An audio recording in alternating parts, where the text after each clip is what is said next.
In this video, you learn about significant figures, also known as significant digits, and the guidelines for using significant figures. Let's first start by understanding what significant figures are. Numbers in chemistry are either exact or inexact. Exact numbers are numbers obtained from counting or numbers that are part of a definition.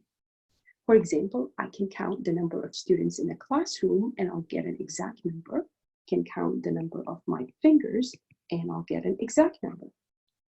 Numbers that are obtained by definition are also exact numbers. For example, 1 meter is exactly equal to 100 centimeters, or 1 foot is exactly 12 inches. These are defined numbers. These are exact numbers. Inexact numbers are numbers obtained from measurements or observations, and they contain some degree of uncertainty. And that is because of the practical limitations of making a measurement. Think about this. When we make a measurement, the measurement depends on the accuracy of the measuring tool, and it also depends on the skills of the person making the measurement. In fact, it's impossible to obtain the exact value of a measured quantity. Let's take a look at an example.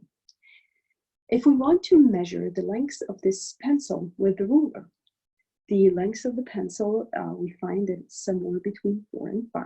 It's greater than 4 centimeters, but it is less than 5 centimeters. So I might say that the length of the pencil is 4.5 centimeters. Why can't I get more accurate than that? Because my ruler is not that accurate. If we get a better ruler, then we can see more markings that allow us to make a more accurate measurement. So now we can see again that the length of the pencil is between these two markings. This is a 4.5 mark and this is the 4.6 mark. So the length is between 4.5 and 4.6. So I might say is 4.55. Notice that in both of these measurements, I estimated the last digit, and that's okay because when we make a measurement in the lab, we are allowed to report one digit with uncertainty, which is the last digit. Let's take a look at another example. When measuring the volume shown here, we can clearly see, and let's take a look at the last picture here. We can clearly see that the bottom of the meniscus is between the 21 and the 22 markings. This is the 21 and that's the 22 marking, which means that the volume is greater than 21 milliliter, but less than 22 milliliter.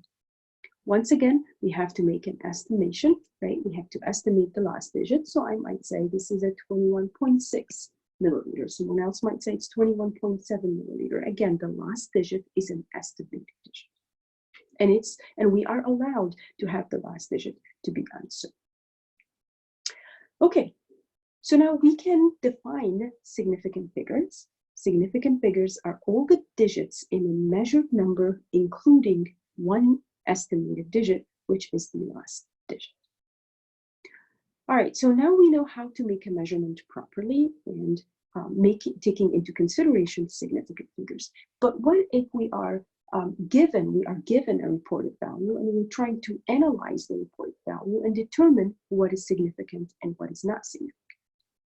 Well, we have some guidelines that help us determine what is significant and what is not. Okay, the first guideline is that any digit that is not 0 is significant. Okay, any digit that is not a 0 digit is significant. All right, so if you look at the measurement here, 1.234 kilograms, all of these digits here are not 0. And if we count these digits, we have 4, then all of them are significant. So we have 4 significant figures in this number. All right, well, let's take a look at the zeros. Zeros between non-zero digit are significant.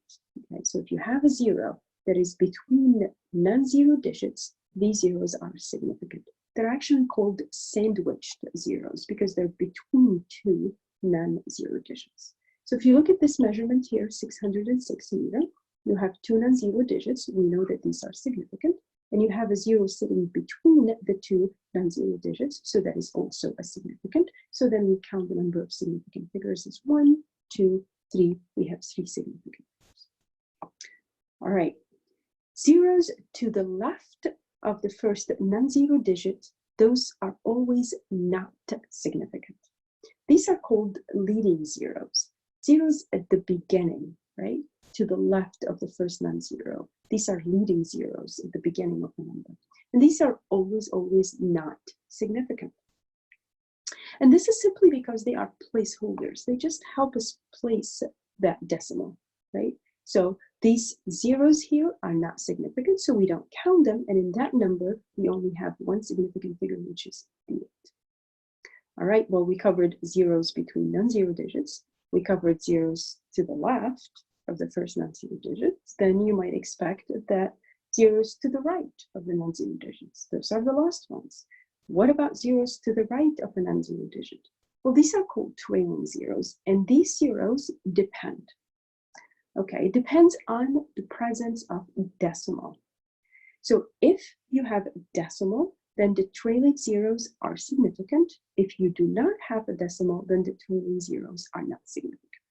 Okay, so if there is the decimal, then like this example here, those zeros at the end or to the right are significant. So you have two significant digits right in this example. If there is no decimal, then those trailing zeros are not significant. So a number like this, 2000, there's no decimal here, then there's only one significant figure, which is 2, and all of these zeros are non-significant. So there's only one significant figure. Okay, so to make this simple, any digit that is not 0 is significant. With the zeros, you have 3 different types. The sandwiched zeros are always significant. The leading zeros are always not significant. Trailing zeros depend. With a decimal, they are significant. Without a decimal, they are not significant. All right, the next video will go over how to do calculations following the significant figures.